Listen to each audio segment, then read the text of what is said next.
அன்னாளின் துதிப்பாடல். அப்பொழுது அன்னாள் ஜெபம் பண்ணி, என் இருதயம் கர்த்தருக்குள் களி கூறுகிறது, என் கொம்பு கர்த்தருக்குள் உயர்ந்திருக்கிறது, என் பகைஞரின் மேல் என் வாய் திறந்திருக்கிறது. உம்முடைய ரட்சிப்பினாலே சந்தோஷப்படுகிறேன். கர்த்தரைப் போல பரிசுத்தமுள்ளவர் இல்லை, உம்மை அல்லாமல் வேறொருவரும் இல்லை.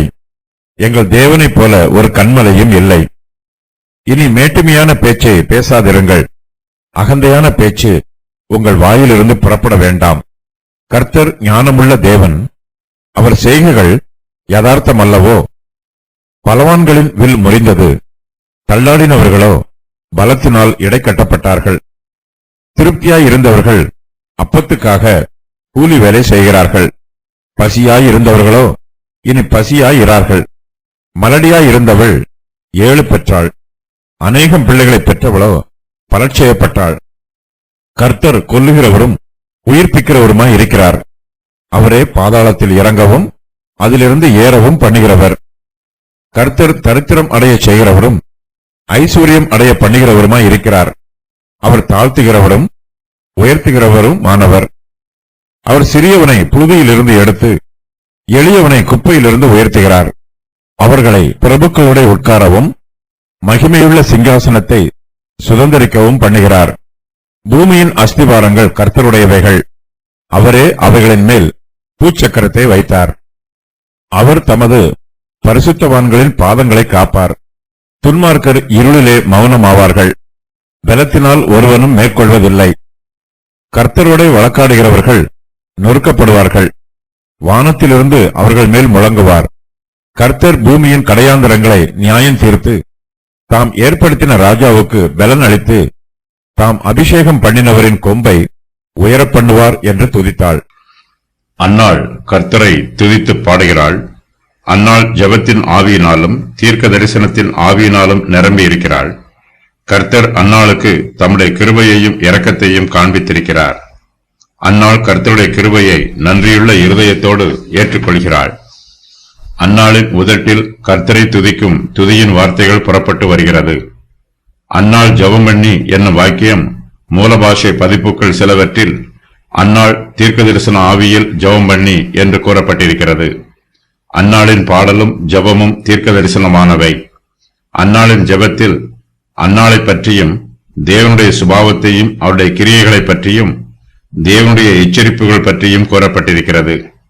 மிரியாம், தபோராள், தாவீது, எலிசபெத், மரியாள், சங்கீதக்காரர்கள், தீர்க்கதரிசிகள் ஆகியோர் பரிசுத்த ஆவியினால் ஏவப்பட்டு கூறிய வார்த்தைகளைப் போலவே அன்னாளின் பாடலும் அமைந்திருக்கிறது.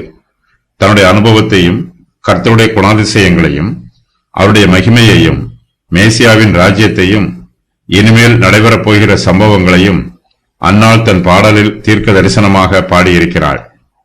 அன்னாள் ஜெபம் பண்ணும்போது ஒரு சில காரியங்களை தீர்க்க தரிசனமாக சொல்லுகிறாள். அவற்றின் விவரம் வருமாறு: மலடியாய் இருந்தவள் 7 பெற்றாள். அவரை பாதாளத்தில் இறங்கவும் அதிலிருந்து ஏறவும் பண்ணுகிறவர். அவர் சிறியவனை புழுதியில் இருந்து எடுத்து எளியவனை குப்பையில் இருந்து உயர்த்துகிறார். அவர் தமது பரிசுத்தவான்களின் பாதங்களை காப்பார். துன்மார்க்கர் இருளிலே மௌனமாவார்கள்.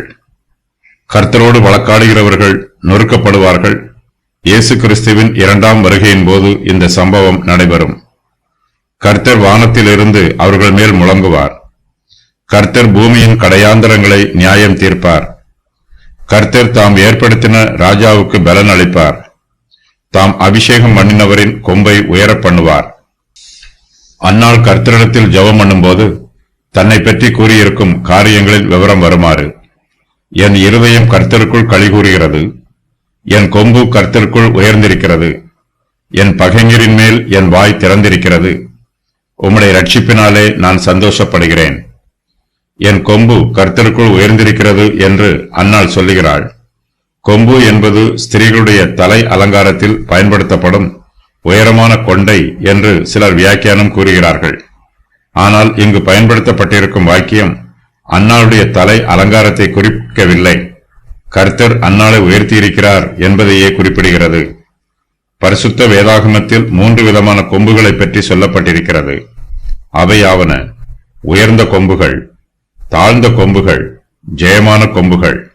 இந்த கொம்புகளை பற்றிய விவரம் வருமாறு: உயர்ந்த கொம்புகள் அன்னாளின் கொம்பு, மேசியாவின் கொம்பு, இஸ்ரவேலின் கொம்பு, சங்கீதக்காரனின் கொம்பு, நீதிமானின் கொம்பு. தாழ்ந்த கொம்புகள் யோபுவின் கொம்பு, மோவாபின் கொம்பு, இஸ்ரவேலின் கொம்பு, புறஜாதியாரின் கொம்புகள், யூதாவின் கொம்புகள். 10 கொம்புகளில் 3 கொம்புகள்.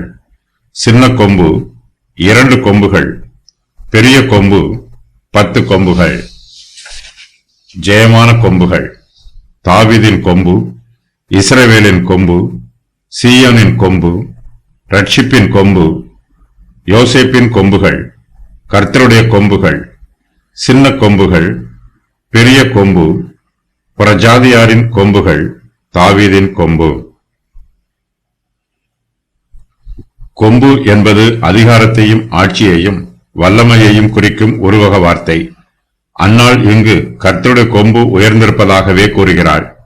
கர்த்தர் தம்முடைய சத்துருக்களை ஜெயித்தார், இஸ்ரவேலுக்கு மீட்பை உண்டு பண்ணினார். கர்த்தர் நமக்கு அநேக நன்மைகளை செய்திருக்கிறார். கர்த்தரை துதிப்பது நம்முடைய கடமை. அவரை துதிப்பதற்கு நாம் கடன்பட்டிருக்கிறோம். நாம் கர்த்தரை துதிக்கவில்லை என்றால் அவருக்கு விரோதமாக பாவம் செய்கிறோம்.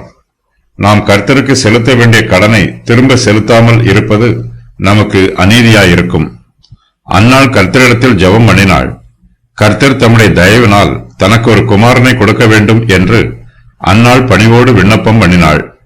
கர்த்தர் அன்னாளின் ஜெபத்திற்கு செவி கொடுத்து அவளுக்கு ஒரு குமாரனை கொடுத்தார். கர்த்தர் தனக்கு செய்த நன்மைக்காக அவரை நன்றியோடு துதிப்பது தன்னுடைய கடமை என்றும், கர்த்தரை துதிப்பதற்கு தான் கடன்பட்டிருப்பதாகவும் நினைத்து அன்னாள் கர்த்தரை நன்றியுள்ள இருதயத்தோடு துதித்து பாடுகிறாள். அன்னாள் கர்த்தரை துதித்து பாடும் துதிப்பாடல் அன்னாளின் ஜெபம் என்று அழைக்கப்படுகிறது. அன்னாள் கர்த்தரிடத்தில் ஜெபிக்கிறாள். கர்த்தரை துதிப்பது நம்முடைய ஜெபத்தின் ஒரு பகுதியாக இருக்க வேண்டும். அன்னாள் கர்த்தருடைய சமூகத்தில் ஜெபித்தபோது அவள் தன் இருதயத்திலே பேசினாள்.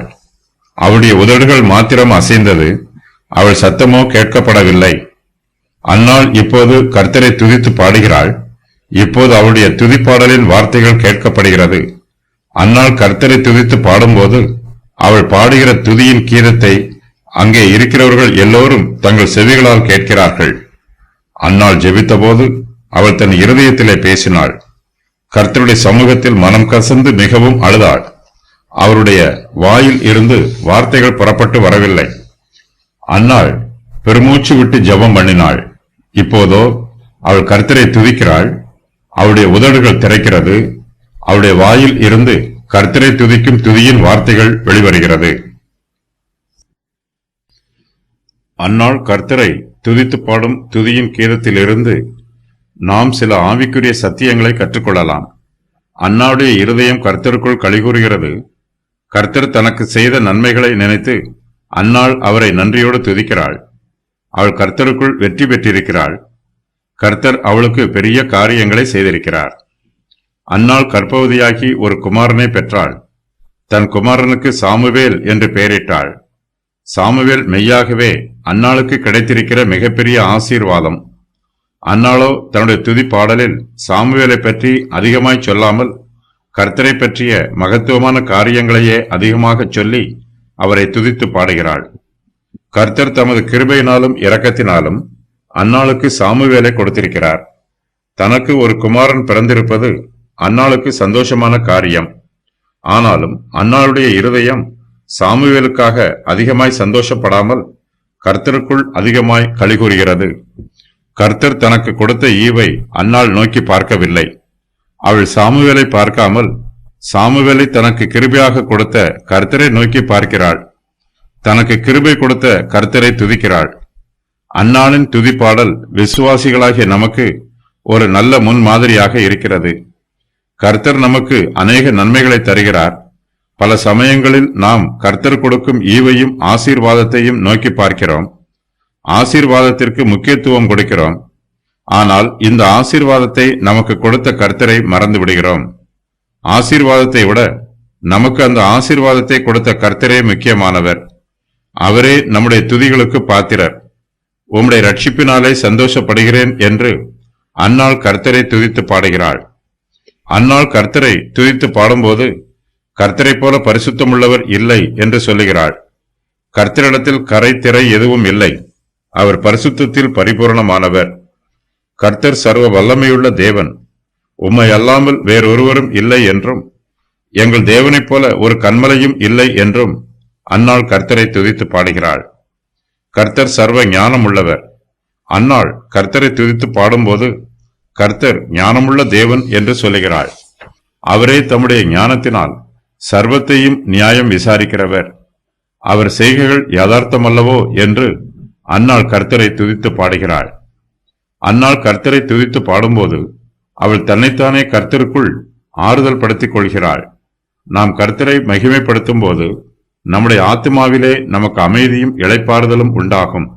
நமக்கு ஆறுதலும் தேறுதலும் உண்டாகும். அன்னாள் கர்த்தருக்குள் சந்தோஷமாய் இருக்கிறாள். அவளுடைய சந்தோஷம் பரிசுத்தமானது. என் இருதயம் கர்த்தருக்குள் களிகூறுகிறது என்று அன்னாள் நன்றியோடு சொல்லுகிறாள். அன்னாளின் இருதயம் அவளுடைய குமாரனாகிய சாமுவேலின் நிமித்தம் அதிகமாக களிகூறவில்லை. ஆனால் அவருடைய இருதயம் கர்த்தருக்குள் அதிகமாய் களிகூறுகிறது. அன்னாளுக்கு கர்த்தருக்குள் ஜெயம் கிடைத்திருக்கிறது. இது பரிசுத்தமான ஜெயம். அன்னாள் தன்னுடைய ஜெயத்தை பற்றி சொல்லும்போது என் கொம்பு கர்த்தருக்குள் உயர்ந்திருக்கிறது என்று சொல்லுகிறாள். அன்னாளுக்கு ஒரு குமாரன் பிறந்திருப்பதினால் அவளுடைய அவமானம் அவளை விட்டு நீங்கிற்று. அவளை பிள்ளை பெறாத மலடி என்று இனிமேல் யாரும் சொல்ல முடியாது. கர்த்தர் அன்னாளுக்கு கிருபையாக சாமுவேலை கொடுத்திருக்கிறார்.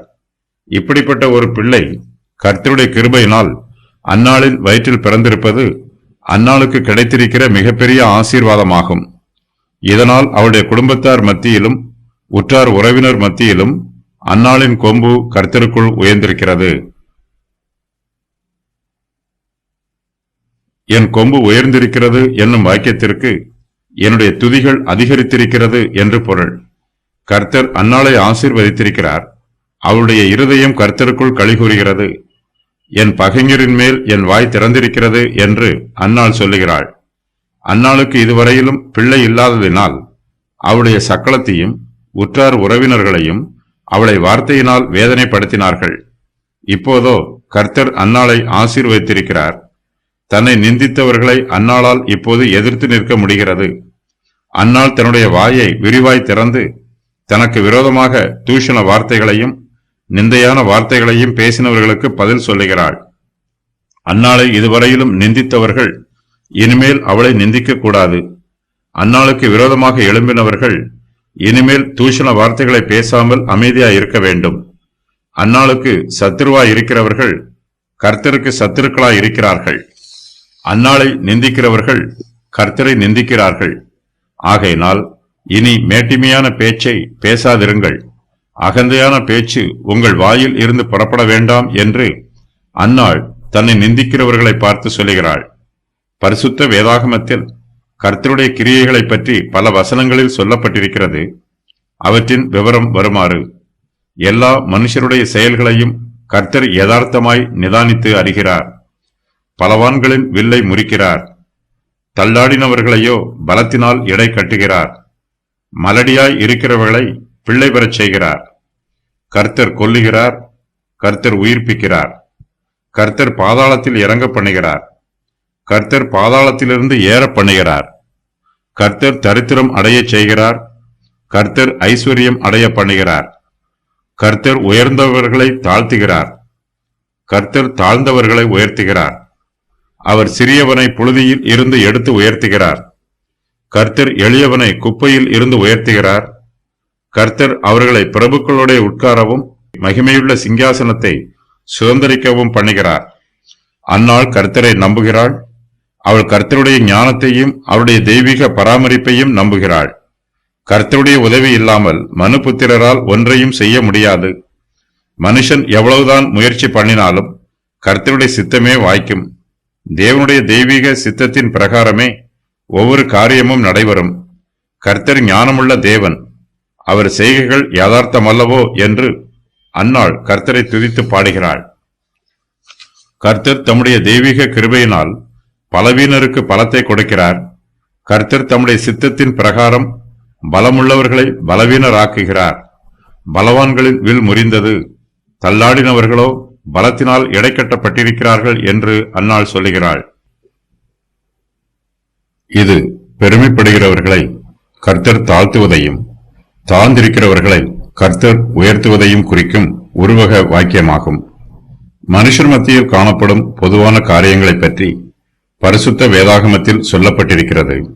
அவற்றின் விவரம் வருமாறு: பலவான்களின் வில் முறிகிறது, பெருமை உள்ளவர்கள் தாழ்த்தப்படுகிறார்கள், தள்ளாடினவர்கள் பலத்தினால் எடைக்கட்டப்படுகிறார்கள், பலவீனமானவர்களும் உதவியற்றவர்களும் தெய்வீக உதவியையும் பலத்தையும் பெற்றுக் கொள்கிறார்கள். ஐஸ்வர்யவான்கள் தரித்திரராகிறார்கள், தரித்திரர் ஐஸ்வர்யவான்களாகிறார்கள். பசியாய் இருக்கிறவர்கள் திருப்தி அடைகிறார்கள், பிள்ளை பெறாதிருக்கிறவர்கள் பிள்ளை பெறுகிறார்கள். அநேகம் பிள்ளைகளை பெற்றவர்கள் பலட்சயப்படுகிறார்கள். திருப்தியாய் இருந்தவர்கள் அப்பத்திற்காக கூலி வேலை செய்கிறார்கள். கர்த்தருடைய சித்தத்தின் பிரகாரம் பலவான்களுடைய வில் முறிந்து போயிற்று. அவர்களிடத்தில் இப்போது ஆயுதம் இல்லை. இதற்கு முன்பு பலவான்கள் தங்களுடைய வில்லை தங்கள் இஷ்டப்படி பயன்படுத்தினார்கள், தாங்கள் விரும்பியதை செய்தார்கள். இப்போதோ அவர்கள் ஒன்றும் செய்ய முடியாமல் செயலிழந்து தவிக்கிறார்கள். கர்த்தருடைய வார்த்தை ஜீவனும் பலனும் உள்ளது. கர்த்தர் ஒரு வார்த்தை சொன்னால் போதும், அப்போது பலவீனனும் பலமடைவான். பலவீனத்தினால் தள்ளாடி கீழே விழுகிறவன் கர்த்தருடைய வார்த்தையினால் பலமுள்ளவனாய் எழுந்து நிற்பான். தள்ளாடினவர்களோ பலத்தினால் எடைக்கட்டப்படுவார்கள் என்று அன்னாள் சொல்லுகிறாள். பலவீனர்களால் நேராக நடக்க முடியாது, அவர்கள் தள்ளாடுவார்கள். அவர்கள் தள்ளாடாமல் நேராக நிற்க வேண்டும் என்றால் அவர்களுக்கு ஆதரவு தேவை. அவர்களை இடைக்கட்ட வேண்டும்.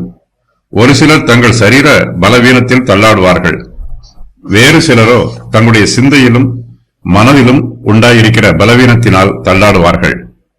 கர்த்தர் தள்ளாடினவர்களை தம்முடைய பலத்தினால் இடைக்கட்டுகிறார். அப்போது அவர்கள் பலமுள்ளவர்களாக எழுந்து நிற்கிறார்கள். கர்த்தர் தம்முடைய சித்தத்தின் பிரகாரமாக பெரிய காரியங்களை செய்கிறார். கர்த்தருடைய சித்தத்தின் பிரகாரமாக ஐஸ்வர்யவான்கள் திடீரென்று தரித்திரராகிறார்கள். கர்த்தருடைய சித்தத்தினாலேயே தரித்திரராய் இருக்கிறவர்கள் திடீரென்று ஐஸ்வர்யவான்கள் ஆகிறார்கள். இவை எல்லாவற்றையும் கர்த்தர் தம்முடைய சித்தத்தின் பிரகாரமாக செய்கிறார். ஐஸ்வர்யவானாக வேண்டுமென்று பிரயாசப்படாதே, சுய புத்தியை சாராதே. இல்லாமற் போகும் பொருள் மேல் உன் கண்களை பறக்க விடுவானேன். அது கழுகை போல் சிறகுகளை தனக்கு உண்டு பண்ணிக்கொண்டு ஆகாய மார்க்கமாய் பறந்து போம். நீதிமொழிகள் 23:4-5. ஐஸ்வர்யவான்களில் சிலர் கர்த்தரை நம்பாமல் தங்கள் ஐஸ்வர்யத்தையே நம்புகிறார்கள். அவர்களுடைய இருதயம் கர்த்தருக்குள் கழிகூறாமல் தங்கள் ஐஸ்வர்யத்திற்குள் கழிகூற முயற்சி பண்ணுகிறது. அவர்களால் ஐஸ்வர்யத்தில் உண்மையான சந்தோஷத்தை பெற்றுக்கொள்ள முடியாது. ஐஸ்வர்யத்தை நம்புகிறவர்கள் ஏமாந்து போவார்கள். ஐஸ்வர்யவான்களாய் இருந்து திடீரென்று தரித்திரராகிறவர்களுக்கு மிகுந்த வேதனை உண்டாகும். அவர்களுடைய துக்கம் இரட்டிப்பாய் இருக்கும். ஐஸ்வர்யவான்களிடத்தில் ஐஸ்வர்யம் மிகுதியாய் இருக்கும்போது அவர்கள் திருப்தியாய் சாப்பிடுவார்கள். கர்த்தருடைய சித்தத்தின் பிரகாரமாக அவர்கள் தரித்திரராகும் போது அவர்களுக்கு போதுமான அளவு போஜனம் கிடைக்காது. அப்படிப்பட்டவர்கள் அறையும் குறையுமாக சாப்பிட்டு பசியும் பட்டினியுமாக இருப்பார்கள். திருப்தியாய் இருந்தவர்கள் அப்பத்திற்காக கூலி வேலை செய்கிறார்கள் என்று அன்னாள் சொல்லுகிறாள். கர்த்தருடைய தெய்வீக கிருபையினால் தரித்திரராய் இருந்தவர்கள் ஐஸ்வர்யவான்கள் ஆகிறார்கள். அவர்கள் தரித்திரத்தில் இருந்தபோது பசியாய் இருந்திருப்பார்கள். பசியாய் இருந்தவர்களோ இனி பசியாய் இரார்கள் என்று அன்னாள் சொல்லுகிறாள். தங்கள் அப்பத்திற்காக இவர்கள் இதுவரையிலும் கூலி வேலை செய்திருப்பார்கள். இனிமேல் இவர்கள் ஒரு வேலையும் செய்யாமல் திருப்தியாய் புசிப்பார்கள். அன்னாள் இந்த வாக்கியத்தில் திருப்தியாய் இருந்தவர்களையும் பசியாய் இருந்தவர்களையும் பற்றி சொல்லுகிறாள். இவர்கள் இருவரும் வெவ்வேறு நபர்கள் அல்ல என்றும் ஒரே நபர்தான் என்றும் வேத பண்டிதர்கள் இந்த வாக்கியத்திற்கு விளக்கம் சொல்லுகிறார்கள். ஐஸ்வர்யவானாய் இருந்தவன் திடீரென்று ஏழையாகிறான். ஏழையாய் இருந்தவன் மறுபடியும் திடீரென்று ஐஸ்வர்யவான் ஆகிறான். கர்த்தர் ஐஸ்வர்யவானை தரித்திரன் ஆக்குகிறார். சிறிது காலம் சென்ற பின்பு கர்த்தர் அவனை மறுபடியும் ஐஸ்வர்யவான் ஆக்குகிறார். யோபுவின் சரித்திரத்தில் இப்படிப்பட்ட சம்பவம் நடைபெற்றது. யோபு முதலில் ஐஸ்வர்யவானாய் இருந்தார். அதன் பின்பு அவர் தரித்திரர் ஆனார். அதன் பின்பு அவர் மறுபடியும் ஐஸ்வர்யவான் ஆனார். ஐஸ்வர்யவான்களாய் இருக்கிறவர்கள் மனப்பெருமையோடு இருக்கக்கூடாது. ஐஸ்வர்யமே தங்களுக்கு பாதுகாப்பு என்று நினைக்கக்கூடாது. கர்த்தரால் மனுஷருடைய ஐஸ்வர்யத்தை நீக்கி போட முடியும். தரித்திரனாய் இருக்கிறவனும் தன்னுடைய தரித்திரத்தை நினைத்து வேதனைப்படக்கூடாது. கர்த்தரால் அவனுடைய தரித்திரத்தை விலக்கி அவனுக்கு ஐஸ்வர்யத்தை கொடுக்க முடியும். கர்த்தரால் கூடாத காரியம் ஒன்றுமில்லை. கர்த்தர் தம்முடைய சித்தத்தின் பிரகாரம் ஒவ்வொரு மனுஷனுக்கும் ஐஸ்வர்யத்தையும் தரித்திரத்தையும் கட்டளையிடுகிறார். சில குடும்பங்களில் பிள்ளைகள் இல்லாமல் வெறுமையாயிருக்கும். ஸ்திரீகள் பிள்ளை பெறாத மலடிகளாயிருப்பார்கள். கர்த்தரோ தம்முடைய தெய்வீக சித்தத்தின் பிரகாரம் மலடியாய் இருக்கிறவர்களை பிள்ளை தாட்சிகளாய் மாற்றுகிறார். பசியாய் இருந்தவர்களோ இனி பசியாய் இரார்கள். மலடியாய் இருந்தவள் 7 பெற்றாள் என்று அன்னாள் சொல்லுகிறாள். அன்னாள் இந்த வாக்கியத்தை சொல்லும்போது தன்னுடைய சொந்த அனுபவத்தையே சொல்லுகிறாள். அன்னாளுக்கு இப்போது ஒரே ஒரு குமாரன் மாத்திரமே பிறந்திருக்கிறான். அன்னாள் மலடியாய் இருந்தவள் இப்போது ஒரு பிள்ளை பெற்றிருக்கிறாள். ஆனால் அன்னாள் மலடியாய் இருந்தவள் 7 பெற்றாள் என்று சொல்லுகிறாள். அன்னாள் சாமுவேலை நசரேயனாக பிரதிஷ்டை பண்ணியிருக்கிறாள். சாமுவேல் கர்த்தருக்கென்று ஒப்புக் கொடுக்கப்பட்டிருக்கிறார். அவர் கர்த்தருடைய சந்நிதியிலே கர்த்தருக்கு ஊழியம் செய்கிறார். கர்த்தருக்காக ஊழியம் செய்கிற பிள்ளைகள் 7 பிள்ளைகளுக்கு சமம் என்னும் பொருளில் மலடியாய் இருந்தவள் 7 பெற்றாள் என்று அன்னாள் சொல்லுகிறாள். அன்னாள் இவ்வாறு சொல்லுவது அவளுடைய விசுவாச வார்த்தையாகவும் இருக்கலாம். தனக்கு இப்போது ஒரே ஒரு குமாரன் மாத்திரம் பிறந்தாலும் கர்த்தர் தனக்கு இன்னும் அநேக புத்திர பாக்கியங்களை கொடுப்பார் என்று அன்னாள் விசுவாசிக்கிறாள். தன்னுடைய விசுவாசம் வீணாய் போகாது என்றும் தனக்கு ஏமாற்றம் உண்டாகாது என்றும் அன்னாள் நினைக்கிறாள். அன்னாள் விசுவாசித்தது போலவே கர்த்தர் அன்னாளை கடாட்சித்தார். அவர் கற்பம் தரித்து 3 குமாரரையும் 2 குமாரத்திகளையும் பெற்றாள். அன்னாளிடத்தில் ஒரே ஒரு குமாரன் மாத்திரமே இருந்தாலும் அவள் அதிகமான பிள்ளைகளுக்காக கர்த்தரிடத்தில் விசுவாசித்தாள்.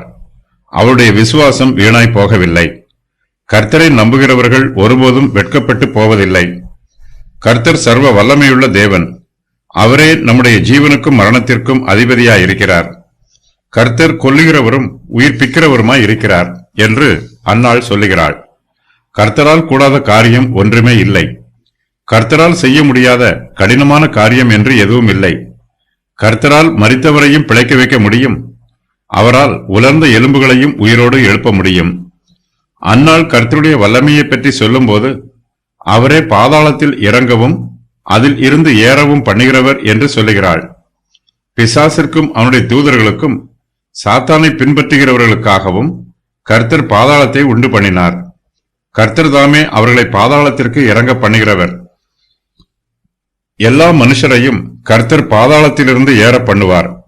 இயேசு கிறிஸ்து உயிர்த்தெழுந்த போது அவர் பாதாளத்திற்கு இறங்கி சாத்தானால் சிறைப்பிடிக்கப்பட்டிருந்த பரிசுத்தவான்களை விடுவித்து பரலோகத்திற்கு அழைத்துச் சென்றார். இப்போது பாதாளத்தில் துன்மார்க்கருடைய ஆவிகள் மட்டுமே உள்ளன.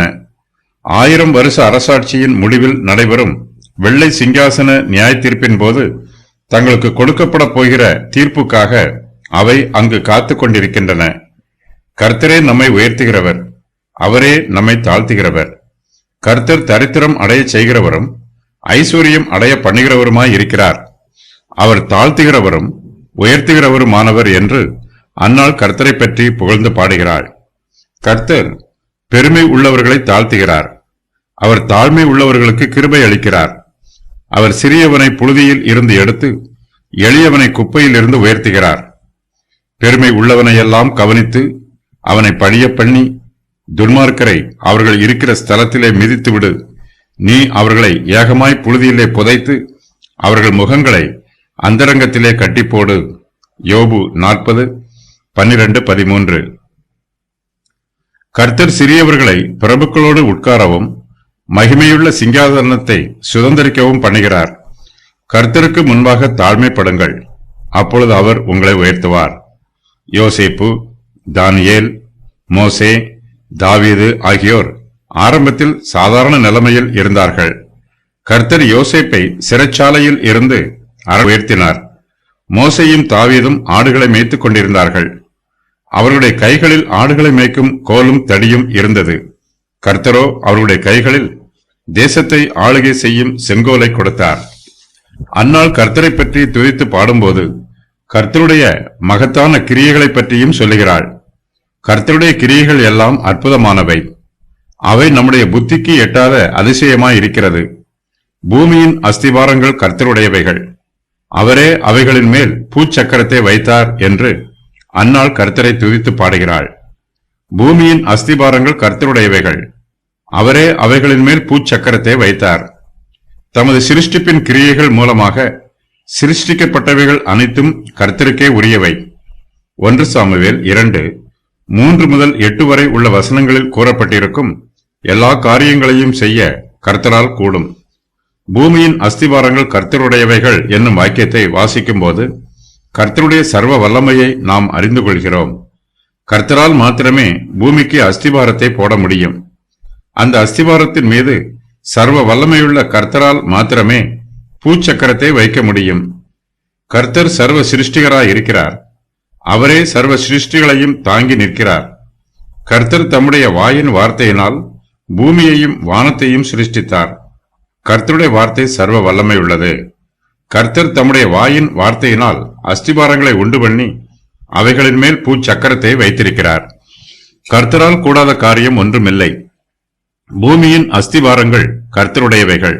அந்த அஸ்திபாரங்களின் மீது பூச்சக்கரத்தை வைத்த கர்த்தரால் நம்முடைய குடும்பங்களிலும் ராஜ்யங்களிலும் பெரிய காரியங்களை செய்ய முடியும். கர்த்தருடைய கிரியைகளை நம்மால் புரிந்து கொள்ள முடியாது. அது நம்முடைய புத்திக்கும் எதிர்பார்ப்புக்கும் அப்பாற்பட்டது. அவர் உத்தர மண்டலத்தை வெட்ட வெளியிலே விரித்து பூமியை அந்தரத்திலே தொங்க விடுகிறார். யோபு 26:7. பூமியின் அஸ்திபாரங்கள் கர்த்தருடையவைகள், அவரே அவைகளின் மேல் பூச்சக்கரத்தை வைத்தார் என்னும் வாக்கியத்திற்கு வேத பண்டிதர்கள் ஆவிக்குரிய வியாக்கியானமும் சொல்லுகிறார்கள். கர்த்தருடைய சர்வ வல்லமைக்கு முன்பாக எந்த வல்லமையாலும் எதிர்த்து நிற்க முடியாது. கர்த்தருடைய ஆளுகை சர்வ ஆளுகையாய் இருக்கிறது. அவருடைய ஆளுகைக்கு விரோதமாய் எந்த அதிகாரத்தாலும் எதிர்த்து நிற்கவும் முடியாது. கர்த்தருக்கு விரோதமாக யுத்தம் பண்ணவும் முடியாது. இந்த பூமியிலே பிரபுக்களும் ராஜாக்களும் பெரிய தலைவர்களும் இருக்கிறார்கள். தேசத்தை ஆளுகை செய்கிற அதிகாரிகள் இருக்கிறார்கள். இவர்கள் எல்லோருமே பூமியின் அஸ்திபாரங்களைப் போலவும் பூமிக்கு தூண்களைப் போலவும் இருக்கிறார்கள். பூமியானது அதன் எல்லா குடிகளோடும் கரைந்து போகிறது. அதன் தூண்கள் நான் நிலைநிறுத்துகிறேன். சங்கீதம் 75:3. இந்த உலகத்தில் நடைபெறுகிற ஒவ்வொரு காரியமும் கர்த்தருடைய சித்தத்தின் பிரகாரமாகவே நடைபெறுகிறது. இந்த பூமியில் உள்ள ராஜ்யங்களை ராஜாக்கள் ஆளுகை செய்தாலும் கர்த்தரே அந்த ராஜாக்களை ஆளுகை செய்கிறவர். தேவனாகிய கர்த்தர் ராஜாதி ராஜாவாகவும் கர்த்தாதி கர்த்தாவாகவும் இருக்கிறார். ஜனங்களின் பிரபுக்கள் ஆபிரகாமின் தேவனுடைய ஜனங்களாக சேர்க்கப்படுகிறார்கள். பூமியின் கேடகங்கள் தேவனுடையவைகள், அவர் மகா உன்னதமானவர். சங்கீதம் 47:9. பூமியின் ராஜாக்களும் பிரபுக்களும் அதிகாரிகளும் கர்த்தரிடத்திலிருந்தே தங்கள் அதிகாரத்தை பெற்றுக் கொள்கிறார்கள். கர்த்தர் தம்முடைய சித்தத்தின் பிரகாரம் அவர்களுக்கு அதிகாரங்களை பகிர்ந்து கொடுக்கிறார். கர்த்தர் தம்முடைய விருப்பத்தின் பிரகாரம் ராஜாக்களை சிங்காசனத்தில் அமரச் செய்கிறார். சிங்காசனங்களில் வீற்றிருக்கிறவர்களை கீழே தள்ளிவிடுகிறார். கர்த்தருடைய சர்வ வல்லமைக்கு விரோதமாக எந்த மனுஷராலும் எதிர்த்து நிற்க முடியாது. கர்த்தர் ஒரு காரியத்தை தம்முடைய சித்தத்தின் பிரகாரமாக செய்யும் போது அவரை பார்த்து, நீர் ஏன் அதை அப்படி செய்கிறீர் என்று ஒருவராலும் கேள்வி கேட்க முடியாது. கர்த்தரை நம்புகிறவர்கள் செழித்திருப்பார்கள். அவர்கள் ஒருபோதும் வெட்கப்பட்டு போக மாட்டார்கள். தம்மிடத்தில் விசுவாசமாய் இருக்கிறவர்களை கர்த்தர் தமது கிருபையினால் பாதுகாப்பார். அவர்களை உயர்த்துவார். கர்த்தருக்கு உண்மை உள்ளவர்கள் அவரோடு நெருங்கிய ஐக்கியத்தில் இருப்பார்கள். கர்த்தருடைய பிள்ளைகளுக்கு சத்துருவாய் இருக்கிறவர்கள் கர்த்தருக்கும் சத்துருவாய் இருப்பார்கள். கர்த்தர் தம்முடைய பிள்ளைகளின் சத்துருக்களை அழித்து போடுவார். கர்த்தர் அன்னாளுக்கு தமது கிருபையை வெளிப்படுத்தி இருக்கிறார். அவளுக்கு சந்தோஷமான ஜெயத்தை கட்டளையிட்டிருக்கிறார். கர்த்தர் நேற்றும் இன்றும் என்றும் மாறாதவர். அவருடைய கிருபையும் இரக்கமும் என்றும் மாறுவதில்லை. அன்னாள் கர்த்தருடைய கிருபையை பரிபூர்ணமாய் அனுபவித்திருக்கிறாள்.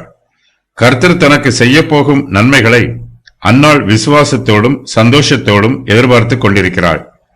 அன்னாள் கர்த்தரை துதித்து பாடும்போது அவருடைய வாயில் இருந்து தீர்க்க தரிசன வார்த்தைகள் புறப்பட்டு வருகிறது.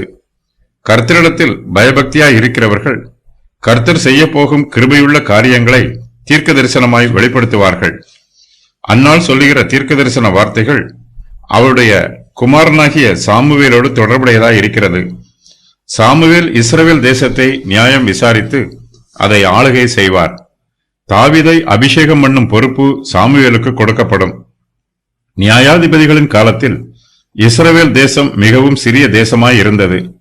இஸ்ரவேல் ஜனங்கள் சொற்ப எண்ணிக்கையுள்ள ஜனமாய் இருந்தார்கள். அற்பமான ஆரம்பத்தை ஒருவரும் அசட்டை பண்ணக்கூடாது. நியாயாதிபதிகளின் காலத்தில் இஸ்ரவேல் ஜனத்தார் சிறியவர்களாக இருந்தாலும் கர்த்தர் அவர்களை பெரியவர்களாக மாற்றுவார். இப்போது சொற்ப எண்ணிக்கையில் உள்ள இஸ்ரவேல் ஜனங்கள் சீக்கிரத்தில் திரளாய் பலுகி பெருகுவார்கள். கர்த்தர் தம்முடைய ஜனத்திற்கு நியாய பிரமாணத்தையும் கட்டளைகளையும் கொடுப்பார். இஸ்ரவேல் ஜனத்தார் அண்டை தேசங்களில் உள்ள ஜாதிகளுக்கு கர்த்தருடைய பிரமாணங்களை வெளிப்படுத்துவார்கள். இஸ்ரவேல் ஜனத்தார் புறஜாதி ஜனத்தை ஆளுகை செய்வார்கள். இஸ்ரவேல் தேசத்திலே மிகப்பெரிய மாற்றம் உண்டாகும். இந்த மாற்றம் சாமுவேலின் பிறப்பில் ஆரம்பமாயிற்று. இஸ்ரவேல் தேசத்திற்கு வெளிச்சத்தை கொடுக்கும் விடி வெள்ளியைப் போல சாமுவேல் உதித்திருக்கிறார். அந்நாள் இங்கு தீர்க்க தரிசனமாய் சொல்லுகிற வாக்கியங்கள் சாமுவேலின் ஆளுகையை குறிப்பதோடு அதையும் தாண்டி அது கிறிஸ்துவின் ராஜ்யத்தையும் குறிப்பிடுகிறது. மேசியாவின் ராஜ்யம் கிருபையின் ராஜ்யமாகும். அந்நாள் இதுவரையிலும் கர்த்தருடைய தெய்வீக பராமரிப்பை பற்றியும் அவருடைய ஆளுகையை பற்றியும் தீர்க்க தரிசனமாய் சொன்னாள். பரிசுத்த வேதாகமத்தில் அந்நாளே முதலாக மேசியா என்னும் பெயரை பயன்படுத்துகிறாள். மேசியா என்னும் பெயருக்கு தாம் அபிஷேகம் பண்ணினவர் என்று பொருள். அந்நாள் கர்த்தரை துதிக்கும் போது கர்த்தர் பூமியின் கடையாந்தரங்களை நியாயம் தீர்த்து தாம் ஏற்படுத்தின ராஜாவுக்கு பலன் அளித்து தாம் அபிஷேகம் பண்ணினவரின் கொம்பை உயர பண்ணுவார் என்று அந்நாள் துதிக்கிறாள். இந்த வசனத்தில் ராஜா என்னும் வார்த்தை கர்த்தருடைய ராஜாவாகிய மேசியாவை பற்றிய இரண்டாவது தீர்க்க தரிசனமாகும். மேசியாவை ராஜா என்று அழைத்த முதலாவது தீர்க்கதரிசி பிலேயாம் ஆவான். இஸ்ரவேலில் ராஜாக்கள் நியமிக்கப்படுவதற்கு 60 வருஷங்களுக்கு முன்பாகவே பிலேயாம் மேசியாவை ராஜா என்று அழைத்தான். 1 சாமுவேல் 2:8 வசனத்தில் கூறப்பட்டிருக்கும் பிரபுக்கள் இஸ்ரவேலின் ராஜாக்களை குறிக்கலாம். மேசியா அபிஷேகம் பெற்றவர், அபிஷேகம் பண்ணப்பட்டவர் என்னும் வார்த்தை ராஜாவாக, ஆசாரியராக அல்லது பரிசுத்தவானாக அபிஷேகம் பண்ணப்பட்டிருக்கும் நபரை குறிக்கும். இந்த வார்த்தை பொதுவாக மேசியாவையே குறிக்கும். மேசியாவை குறிப்பதற்கு அபிஷேகம் பண்ணினவர் என்னும் வார்த்தை இங்கு மட்டுமே பயன்படுத்தப்பட்டிருக்கிறது. கர்த்தருடைய அபிஷேகம் பண்ணினவர் என்னும் கருத்தை மற்றவர்கள் இந்த வாக்கியத்தில் இருந்தே எடுத்து பயன்படுத்துகிறார்கள். அபிஷேகம் பண்ணப்பட்டவர் என்னும் வார்த்தை மேசியாவிற்கும் மனுஷருக்கும் பயன்படுத்தப்பட்டிருக்கிறது. அதன் விவரம் வருமாறு: மேசியா, சவுல், தாவீது, சாலமோன், பெர்சியாவின் கோரேசு, யோசுவா, பெயர் குறிப்பிடப்படாத மனுஷர்கள். அந்நாள் இங்கு சொல்லுகிற தீர்க்க தரிசன வாக்கியத்திற்கு யூத மார்க்கத்து ரபிமார்களும் கிறிஸ்தவ மார்க்கத்து வேத பண்டிதர்களும் வியாக்கியானம் சொல்லுகிறார்கள். அந்நாள் இங்கு சாமுவேலை பற்றியும் தாவீதை பற்றியும் சொன்னாலும் அவள் சொல்லுகிற தீர்க்க தரிசனம் தாவீதையும் தாண்டி தாவீதின் குமாரனாகிய இயேசு கிறிஸ்துவை பற்றி தீர்க்க தரிசனமாய் சொல்லப்படுகிறது. அந்நாள் மகிமையுள்ள காரியங்களை தீர்க்க தரிசனமாய் சொல்லுகிறாள். அவள் மத்தியஸ்தரின் ராஜ்யத்தை பற்றி பேசுகிறாள். நமக்கு முழு நிச்சயமாய் வெளிப்படுத்தப்பட்டிருக்கிற மேசியாவின் ராஜ்யத்தை பற்றியும் அந்நாள் தீர்க்க தரிசனமாய் சொல்லுகிறாள். கர்த்தர் தம்முடைய பிள்ளைகளை பாதுகாப்பார், பராமரிப்பார். கர்த்தருடைய கரம் அவருடைய பிள்ளைகளோடு கூட இருக்கும். அவர் தமது பரிசுத்தவான்களின் பாதங்களை காப்பார். கர்த்தர் அவர்களுடைய பாதங்களை காப்பார் என்றால் அவர் நிச்சயமாகவே அவர்களுடைய சிரசையும் இருதயங்களையும் காப்பார். கர்த்தர் தம்முடைய பரிசுத்தவான்களின் பாதங்களை காக்கும்போது அவர்கள் காலூன்றி நிற்கிற ஸ்தலங்களையும் பாதுகாப்பார். அவர்கள் நிற்கிற இடம் சறுக்கலான இடமாக இராமல் அதை உறுதியான இடமாய் இருக்கும். கர்த்தர் தம்முடைய பிள்ளைகளின் போக்கையும் வரத்தையும் உறுதிப்படுத்துவார். கர்த்தருடைய பிள்ளைகளுக்கு தெய்வீக பாதுகாப்பு கிடைக்கும். அவருடைய கிருபையும் இரக்கமும் அவருடைய பிள்ளைகளை சூழ்ந்து கொள்ளும். கர்த்தருடைய பிள்ளைகள் இருளிலே இடறி விழமாட்டார்கள். அவர்களுடைய நடைகள் உறுதியாயிருக்கும். கர்த்தருடைய பிள்ளைகளுக்கு விரோதமாக எழும்புகிற எந்த ஆயுதமும் வாய்க்காதே போகும். அவருடைய பிள்ளைகளை எந்த சத்துருக்களாலும் எந்த அந்தகார வல்லமைகளாலும் மேற்கொள்ள முடியாது. கர்த்தருடைய பிள்ளைகளை சத்துருவின் வல்லமையினால் அழிக்க முடியாது. சத்துருக்கள் எல்லோரும் முறிந்து போவார்கள். அவர்கள் அழிந்து கீழே விழுவார்கள். துன்மார்க்கர் இருளிலே மௌனமாவார்கள். பலத்தினால் ஒருவனும் மேற்கொள்வதில்லை. மேசியாவின் ராஜ்யம் இஸ்ரவேல் தேசத்திலே சிறிய அளவில் ஸ்தாபிக்கப்பட்டாலும் அது பூமி முழுவதற்கும் விஸ்தாரமாக பரவும். கர்த்தர் பூமியின் கடையாந்தரங்களை நியாயம் தீர்ப்பார். தாவீது பல தேசங்கள் மீது யுத்தம் பண்ணி அவற்றை தன்னுடைய ஆளுகையின் கீழ் கொண்டு வந்தார். அவர் சமஸ்த இஸ்ரவேலுக்கும் ராஜாவாய் இருந்தார். பூமியின் கடையாந்தரங்களை ஆளுகை செய்யும் அதிகாரம் மேசியாவுக்கு வாக்குத்தத்தமாய் கொடுக்கப்பட்டிருக்கிறது. என்னை கேளும், அப்பொழுது ஜாதிகளை உமக்கு சுதந்திரமாகவும் பூமியின் எல்லைகளை உமக்கு சொந்தமாகவும் கொடுப்பேன். சங்கீதம் 2:8. மேசியாவின் அதிகாரமும் வல்லமையும் மகிமையும் மேலும் மேலும் அதிகரிக்கும். தாம் ஏற்படுத்தின ராஜாவுக்கு கர்த்தர் பலன் அளிப்பார். மேசியா கர்த்தருடைய சித்தத்தை நிறைவேற்றுவார்.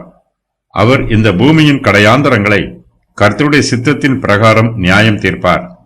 கர்த்தர் இதற்கான பலனையும் அதிகாரத்தையும் தம்முடைய ராஜாவுக்கு அளிப்பார். என் கை அவனோட உறுதியாயிருக்கும், என் புயமும் அவனை பலப்படுத்தும். சங்கீதம் 89:21. அப்பொழுது வானத்தில் இருந்து ஒரு தூதன் தோன்றி அவரை பலப்படுத்தினான். லூக்கா 22:43. பிதாவாகிய தேவன் தம்முடைய குமாரனாகிய இயேசு கிறிஸ்துவை பலப்படுத்துகிறார். கிறிஸ்துவானவர் அநேக பாடுகளின் வழியாக மனத்தாழ்மையோடு கடந்து செல்வதற்கு பிதாவானவர் அவரை பலப்படுத்துகிறார். கிறிஸ்துவானவர் உயர்த்தப்படும் போது பிதாவானவர் அவருடைய கரத்தை உயர்த்துகிறார். வழியிலே அவர் நதியில் குடிப்பார். ஆகையால் அவர் தமது தலையை எடுப்பார். சங்கீதம் 110:7. கர்த்தர் தாம் அபிஷேகம் பண்ணினவரின் கொம்பை உயர பண்ணுவார். பிதாவானவர் தம்முடைய குமாரனாகிய கிறிஸ்துவின் வல்லமையையும் மகிமையையும் உயர்த்துவார். நான் அவனை எனக்கு முதற் பேரானவனும் பூமியின் ராஜாக்களை பார்க்கிலும் மகா உயர்ந்தவனும் ஆக்குவேன். சங்கீதம் 89:27.